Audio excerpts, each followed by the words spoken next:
Assalamualaikum warahmatullahi wabarakatuh.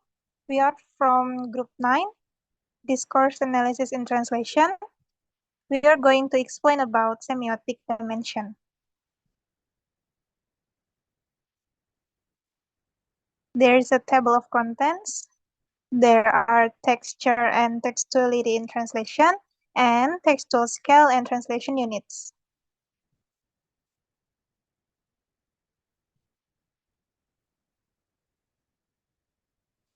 Part 1, Texture and Textuality in Translation.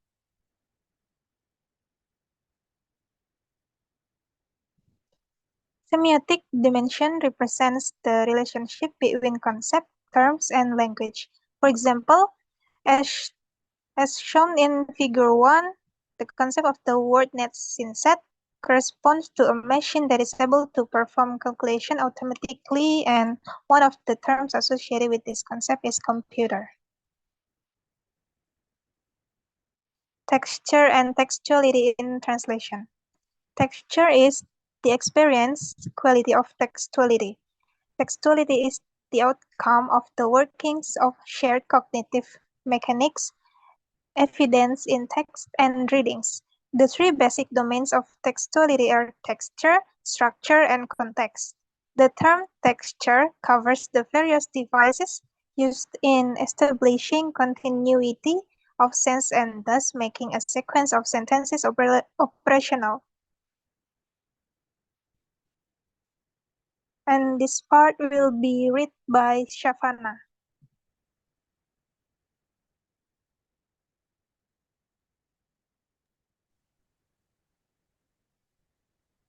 Okay, next is textual scale and translation units.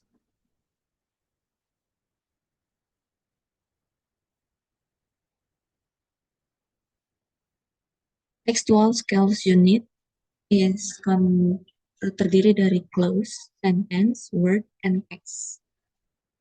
Textual scale, word. As has been mentioned above, that free morphemes constitute words by themselves, or in another word, word is free morpheme, based on the kinds and combinations of morphemes that compose them. Words may be classified on three main classes. 1. A simple word. Simple words consist of a single free morpheme. For example, in English language, there are words friend, magic, fly, cool, etc. Simple words in Indonesian, for example, sekolah, pergi, senang, rajin, etc. Second is complex word. Complex words contains as their immediate constituents either two bounds from forms or a bound and free morphemes. Example of complex words of two bounds morphemes in English: tele plus vice, X plus clued, etc. Example of one bound and one free morphemes: lion plus is, eras plus er, etc. In Indonesian language, the example of complex word is pem plus baca, mem plus baca, buku plusnya, ramuan plus an, etc. And the third is compound words. The third class of words is compound words. Compound words have free morphemes, especially two, as their immediate constituent. For example, house plus keep, green plus house, black plus board. Example of compound word in Indonesia: matahari, antar kota, mancanegara, narapidana, etc.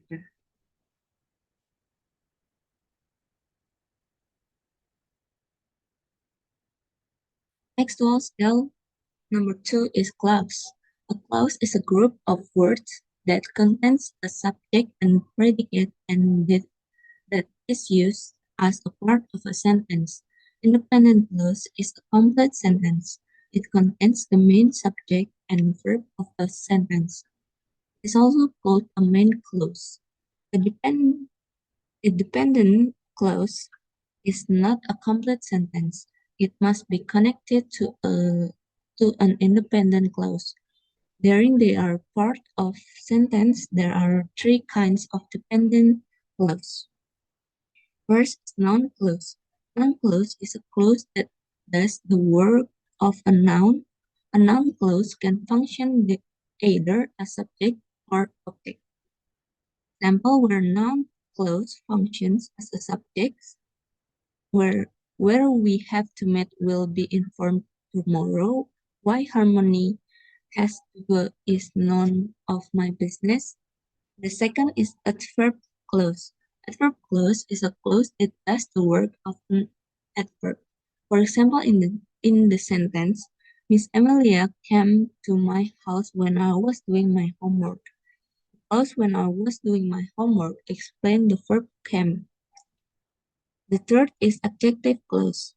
Adjective clause is a dependent clause that modifies a noun. It describes, identifies, and gives further information about a noun. An adjective clause is also called a relative clause. Okay, and the next slide will be explained by Putri. Thank you, Syafana. Slide-nya boleh tolong dimundurin ya. Sentence. Sentence is a grammatical complete construction. It does not need the help of other construction to make its grammatical meaning clearer. According to its structure, sentences is divided into three classes. First, simple sentence. Simple sentence is the sentence that contains only one subject and one predicate. In other words, the simple sentence contains no clauses. Second, compound sentence. Compound sentence is a sentence containing more than one predication. The overall construction is coordination of two or more simple sentences. And the last, complex sentence. Complex sentence is a sentence containing more than one predication. One of the predication is some kind of subordinated element, a modifier, a subject, or complement. Text. Text. Traditionally, a text is understood to be a piece of written or spoken material in its primary form, as opposed to a preface or summary. Text is any stretch of language that can be understood in context. It may be as simple as one until two words, such as a stop sign, or as complex as a novel. Any sequence of sentences that belong together can be considered a text. The text types are broken into three genres. First, narrative. Narrative text is a text that tells about sequence of events in the past. Second, nonfiction. A nonfiction text is based on a fact. It is really any text which is fiction or a made-up story or poetry. And the last, poetry. Poetry literary that evokes a, a concentrated imaginative awareness or of experience or a specific emotional response through language chosen and arranged for its meaning, sound, and rhythm.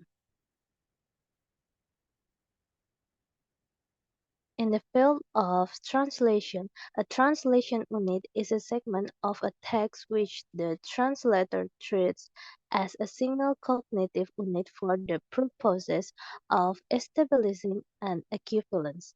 It may be a single word, a phrase, one or more sentences, or even a larger unit. I think that's enough from our group. Thank you for your attention and have a great day. Thank you.